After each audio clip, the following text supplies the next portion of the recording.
ओम शांति। आज 15 सितंबर 2020 साकार मधुर महावाक्य सुनेंगे। आज बाबा ने विशेष कहा है, हम ब्राह्मण आत्माएं कैसे 84 जन्म ले आदि मध्य अंत का पाठ बजाते हैं। बाबा ने हम सबको ज्ञान का दिशा नेत्र दिया है और बाबा ने आज कहा कि बाबा को वही बच्चे प्रिय है जो तन मन धन से बाबा के कार्य में सहयोगी बनते हैं। परमात्मा जो कर्तव्य करने के लिए आए हैं उसमें अपना तन मन धन मनसा वाचा कर्मणा सब स्वाहा करते हैं। और बाबा ने कहा कि चक्रवर्ती राजा बनने के लिए हमें अलवेलेपन की नींद से जागना है, अलवेलापन को त्याग करना है। इसके लिए हम सदा ये सोचे कि हमारे भक्त आत्मा हमें पुकार रही है, दुखी और शांत आत्माएं बुला रही है, उनको हमें सुख शांति का दान देना है। तो सदा जागरूक रहेंगे, अलवेलापन दूर हो जाएगा। और बाबा ने कहा कि कैसे हम शेरनी की तरह सबको समझाएं कि अभी परमात्मा आ चुके हैं और परमात्मा को याद करेंगे तो विकल्प विनाश होंगे। तो अभी हम बाबा का महावाक्य सुनेंगे। बाबा ने आज कहा है, मीठे बच्चे, बाप आए हैं तुम्हें ज्ञान का दिशा नेत्र देने, जिससे तुम सृष्टि के आदि मध्य अंत को जानते हो ना। सबको दिशा नेत्र दिया बाबा ने, ब्राह्मण आत्माओं को, जिससे हम अपना आदि मध्य अंत को जान सकते हैं कि कैसे हम आत्मा सत्यों में देवी देवता थे, फिर मध्य में पूज्य बने, अभी शूद्र से ब्राह्मण बने हैं, फिर देवता बनेंगे। बाबा ने प्रश्न पूछा है, शेरनी शक्तियां ही कौन सी बात हिम्मत के साथ समझा सकती है। बाबा के बच्चे सब शेरनी शक्तियां, तो कौन सी बात सबको हिम्मत से समझा सकती है। बाबा का उत्तर है, दूसरे धर्म वालों को यह बात समझाना है कि बाप कहते हैं तुम अपने को आत्मा समझो, परमात्मा नहीं। आत्मा समझकर बाप को याद करो तो विकर्म विनाश होंगे और तुम मुक्ति धाम में चले जाएंगे। परमात्मा समझने से तुम्हारे विकर्म विनाश नहीं हो सकते। यह बात बहुत हिम्मत से शेरनी शक्तियां ही समझा सकती हैं। समझाने का भी अभ्यास चाहिए, युक्ति चाहिए। आज का गीत है, नैनहीन को राह दिखाओ प्रभु। ये आंखें हैं लेकिन फिर भी हम पुकारते हैं। ओम शांति।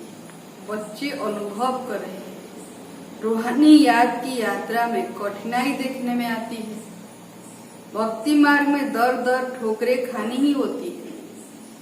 कितने तीर्थ मंदिर आदि कहाँ कहाँ भटक दे रहते हैं। अनेक प्रकार के जप तप यज्ञ करते, शास्त्र आदि पढ़ते हैं, जिस कारण ही ब्रह्मा की रात कहा जाता है। आधा कल्प रात आधा कल्प दिन। ब्रह्मा अकेला तो नहीं होगा ना, प्रजापिता ब्रह्मा है तो जरूर उनके बच्चे कुमार कुमारियां भी होंगे, परंतु मनुष्य नहीं जानते हैं। बाप ही बच्चों को ज्ञान का तीसरा नेत्र देते हैं, जिससे तुमको सृष्टि के आदि मध्य अंत का ज्ञान मिला हुआ है। तुम कल पहले भी ब्राह्मण थे और देवता बने थे, जो बने थे वही फिर बनेंगे। आदि सनातन देवी देवता धर्म के तुम हो। तुम ही पूज्य और पुजारी बनते हो। अंग्रेजी में पूज्य को वर्शिप वर्दी और पुजारी को वर्शिपर कहा जाता है। भारत ही आधा कल्प पुजारी बनता है। आत्मा मानती है हम पूज्य थे, फिर हम ही पुजारी बने हैं। पूज्य से पुजारी ही पूज्य बनते हैं, पूज्य से पुजारी फिर पूज्य बनते हैं। बाप तो पूज्य पुजारी नहीं बनते। तुम कहेंगे हम पूज्य पावन सो देवी देवता थे, फिर 84 जन्मों के बाद कंप्लीट पतित पुजारी बन जाते हैं। अभी भारतवासी जो आदि सनातन देवी देवता धर्म वाले थे, उन्हों को अपने धर्म का कुछ भी पता नहीं। तुम्हारी इन बातों को सब धर्म वाले नहीं समझेंगे। जो इस धर्म के कहाँ कन्वर्ट हो गए होंगे वही आएंगे। ऐसे कन्वर्ट तो बहुत हो गए हैं, दूसरे धर्म में चले गए हैं। बाप कहते हैं जो शिव और देवताओं के पुजारी है उनको सहज है, अन्य धर्म वाले माथा खपाएंगे, जो कन्वर्ट होगा उनको टच होगा। जो आदि सनातन देवी देवता धर्म की आत्माएं होंगी उनको टच होगी और आकर समझने की कोशिश करेंगे, नहीं तो मानेंगे नहीं। आर्य समाजियों में से भी बहुत आए हुए हैं, सिख लोग भी आए हुए हैं। आदि सनातन देवी देवता धर्म वाले जो कन्वर्ट हो गए हैं उनको अपने धर्म में जरूर आना पड़ेगा। झाड़ में भी अलग अलग सेक्शन है, फिर आत्माएं भी नंबरवार हैं, टाल टालियां निकलती रहेंगी। वह पवित्र होने के कारण उन्हों का प्रभाव अच्छा निकलता है। जो दूसरे धर्म वाले आते हैं, इस समय देवी देवता धर्म का फाउंडेशन है नहीं, जो फिर लगाना पड़ता है। बहन भाई तो बनाना पड़े, हम एक बाप के बच्चे, सब आत्माएं भाई भाई हैं, फिर भाई बहन बनते हैं। अब जैसे कि नई सृष्टि की स्थापना हो रही है, पहले पहले है ब्राह्मण। नई सृष्टि की स्थापना में प्रजापिता ब्रह्मा तो जरूर चाहिए, ब्रह्मा द्वारा ब्राह्मण होंगे। इनको रुद्र ज्ञान यज्ञ भी कहा जाता है, इसमें ब्राह्मण जरूर चाहिए। ब्राह्मण ही यज्ञ रचते हैं ना, ब्राह्मण के द्वारा ही यज्ञ रचा जाता है। तो ये है रुद्र ज्ञान यज्ञ, तो परमात्मा ब्राह्मण द्वारा ही ये रचते हैं। प्रजापिता ब्रह्मा की औलाद जरूर चाहिए, वह ग्रेट ग्रेट ग्रैंडफादर ब्राह्मण है, पहले नंबर में चोटी वाले, सबसे श्रेष्ठ। आदम बीबी एडम ईव को मानते भी हैं। इस समय तुम पुजारी से पूज्य बन रहे हो। तुम्हारा सबसे अच्छा यादगार दिलवाड़ा मंदिर है। नीचे तपस्या में बैठे हैं, ऊपर में राजाई, और यहाँ तुम चैतन्य में बैठे हो। यह मंदिर खलास हो जाएंगे, फिर भक्ति मार्ग में बनेंगे। तुम जानते हो अभी हम राजयोग सीख रहे हैं, फिर नई दुनिया में जाएंगे। वह जड़ मंदिर, तुम चैतन्य में बैठे हो। मुख्य मंदिर यह ठीक बना हुआ है।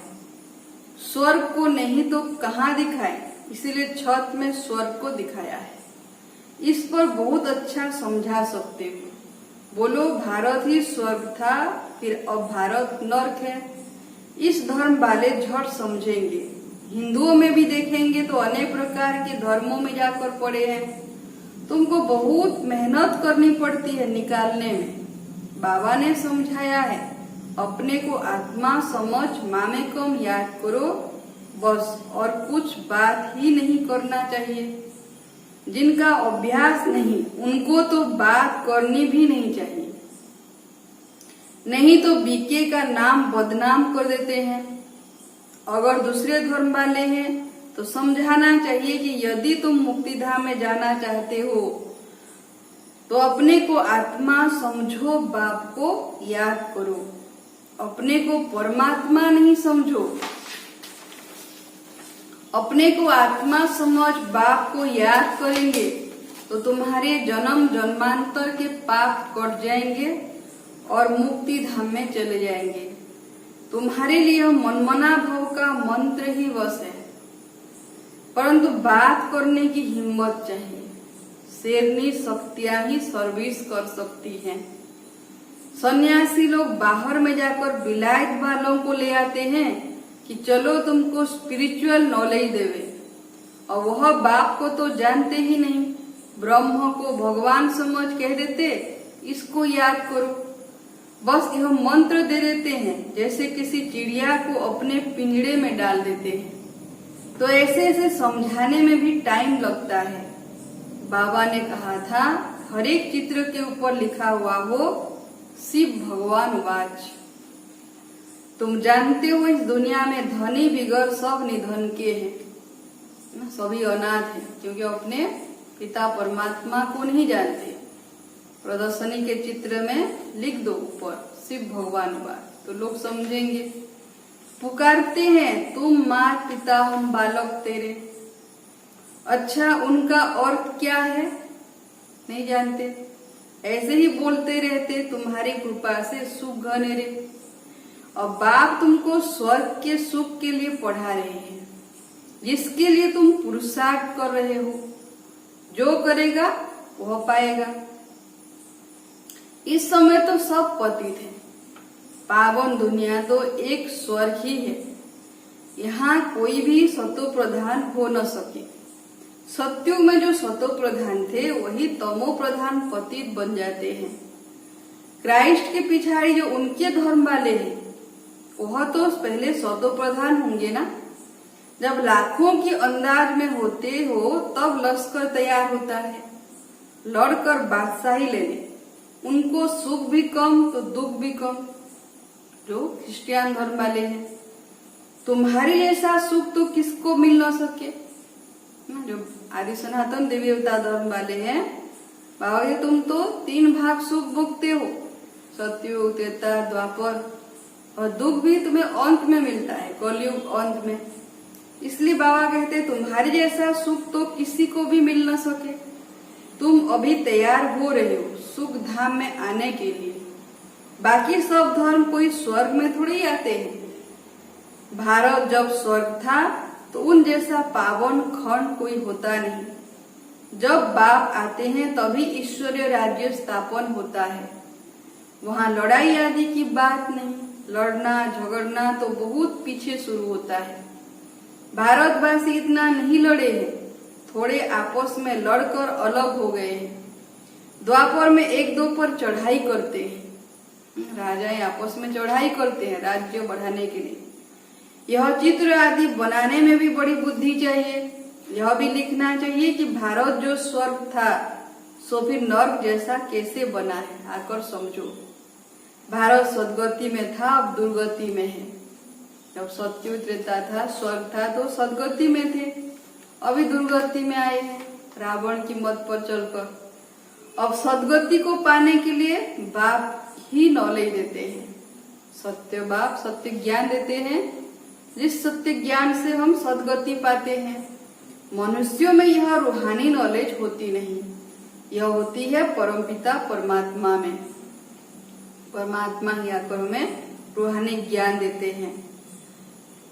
बाप यह नॉलेज देते हैं आत्माओं को, बाकी तो सब मनुष्यों को ही देते हैं। शास्त्र भी मनुष्यों ने लिखे हैं, मनुष्यों ने पढ़े हैं। यहाँ तो तुम्हें रूहानी बाप पढ़ाते हैं और रूह पढ़ती है। परमात्मा आत्माओं को पढ़ाते हैं। पढ़ने वाली तो आत्मा है ना, वह लिखने और पढ़ने वाले मनुष्य ही है। परमात्मा को तो शास्त्र आदि पढ़ने की दरकार नहीं। बाप कहते हैं इन शास्त्रों आदि से किसकी भी सदगति हो नहीं सकती। मुझे ही आकर सबको वापस ले जाना है। अभी तो दुनिया में करोड़ों मनुष्य हैं। सत्युग में जब इन लक्ष्मी नारायण का राज्य था तो वहाँ 9 लाख होते हैं। बहुत छोटा झाड़ होगा। फिर विचार करो इतनी सब आत्माएं कहाँ गई। ब्रह्म में व पानी में तो नहीं लीन हो गई, वह सब मुक्ति धाम में रहती हैं। हर एक आत्मा अविनाशी है, आत्मा कभी नहीं मिटती। उनमें अविनाशी पाठ बंधा हुआ है जो कभी मिट नहीं सकता। आत्मा विनाश हो नहीं सकता। आत्मा तो बिंदी है, बाकी निर्वाण आदि में कोई भी जाता नहीं, सबको पाठ बजाना ही है। सभी आत्माएं जाएंगे अपने घर, फिर नंबरवार आएंगे। जब सब आत्माएं आ जाती है तब मैं आकर सबको ले जाता हूँ। पिछाड़ी में है ही बाप का पाठ, नई दुनिया की स्थापना, फिर पुरानी दुनिया का विनाश। यह भी ड्रामा में नूंद है। तुम आर्य समाजियों के झुंड को समझाएंगे तो उसमें जो कोई इस देवता धर्म का होगा उनको टच होगा। बरोबर यह बात तो ठीक है, परमात्मा सर्वव्यापी कैसे हो सकता। भगवान तो बाप है, उनसे वर्षा मिलता है। कोई आर्य समाजी भी तुम्हारे पास आते हैं ना, उनको ही सेपलिंग कहा जाता है। तुम समझाते रहो, फिर तुम्हारे कुल का जो होगा वह आ जाएगा। भगवान बाप ही पावन होने की युक्ति बताते हैं। भगवान वाच मामेकम याद करो। मैं पतित पावन हूँ, मुझे याद करने से तुम्हारे विकर्म विनाश होंगे और मुक्ति धाम में आ जाएंगे। यह पैगाम सब धर्म वालों के लिए है। बोलो, बाप कहते हैं, देह के सब धर्म छोड़ मुझे याद करो तो तुम तमो प्रधान से सतो प्रधान बन जाएंगे। मैं गुजराती हूँ, फलाना हूँ, यह सब छोड़ो। अपने को आत्मा समझो और बाप को याद करो। यह योग अग्नि, संभाल कर कदम उठाना है। सब नहीं समझेंगे। बाप कहते हैं, मैं पतित पावन हूँ, तुम सब हो पतित। निर्वाण धाम में भी पावन होने बिगड़ आ न सके। पतित से पावन बनेंगे तभी तो जाएंगे अपने घर पावन दुनिया निर्वाण धाम में। रचना के आदि मध्य अंत को भी समझना है। पूरा समझने से ही उच्च पद पाएंगे। थोड़ी भक्ति की होगी तो थोड़ा ज्ञान समझेंगे, बहुत भक्ति की होगी तो बहुत ज्ञान उठाएंगे। बाप जो समझाते हैं उसको धारण करना है। वानप्रस्थियों के लिए और ही सहज है। गृहस्थ व्यवहार से किनारा कर लेते हैं। वानप्रस्थ अवस्था 60 वर्ष के बाद होती है। गुरु भी तब करते हैं। आजकल तो छोटेपन में ही गुरु करा देते हैं, नहीं तो पहले बाप, फिर टीचर, फिर 60 वर्ष के बाद गुरु किया जाता है। सदगति दाता एक बाप है, यह अनेक गुरु लोग थोड़े ही हैं। यह तो सब पैसे कमाने की युक्तियां हैं। सदगुरु है ही एक, सबकी सदगति करने वाला शिव बाबा। बाप कहते हैं, मैं तुमको सब वेदों शास्त्रों का सार समझाता हूँ। यह सब है भक्ति मार्ग की सामग्री। सीढ़ी उतरना होता है। ज्ञान, भक्ति, फिर वैराग्य। जब ज्ञान मिलता है तभी भक्ति का वैराग्य होता है। इस पुरानी दुनिया से तुमको वैराग्य होता है। बाकी दुनिया को छोड़ कहाँ जाएंगे? ऐसा नहीं कि वैराग्य माना छोड़कर कोई जंगल चले जाएंगे। तुम जानते हो यह दुनिया ही खत्म होनी है, इसीलिए बेहद की दुनिया का संन्यास करना है। बुद्धि से संन्यास करना है। पवित्र बनने बगैर घर जा न सके। पवित्र बनने के लिए याद की यात्रा चाहिए। भारत में रक्त की नदियां होने के बाद फिर दूध की नदियां बहेंगी। चारों तरफ हाहाकार होगा, फिर जय जयकार होगा। विष्णु को भी क्षीर सागर में दिखाते हैं, अनंत शयन पर, है ना, अनंत सज्जा में सोए हुए, अर्थात निश्चिंत स्थिति, निर्विघ्न स्थिति। तो सतयुग में ही होगा। समझाया जाता है इस लड़ाई से मुक्ति, जीवन मुक्ति के गेट खुलते हैं। जितना तुम बच्चे आगे बढ़ेंगे उतना ही आवाज निकलता रहेगा। अब लड़ाई लगी की लगी। एक चिंगारी से देखो आगे क्या हुआ था। समझते हैं कि लड़ेंगे जरूर, लड़ाई चलती ही रहती है। अभी तो शुरू होती है, फिर बंद हो जाती है, फिर क्या होगा? फिर चारों तरफ लड़ाई लगेगी, सब खत्म होगा।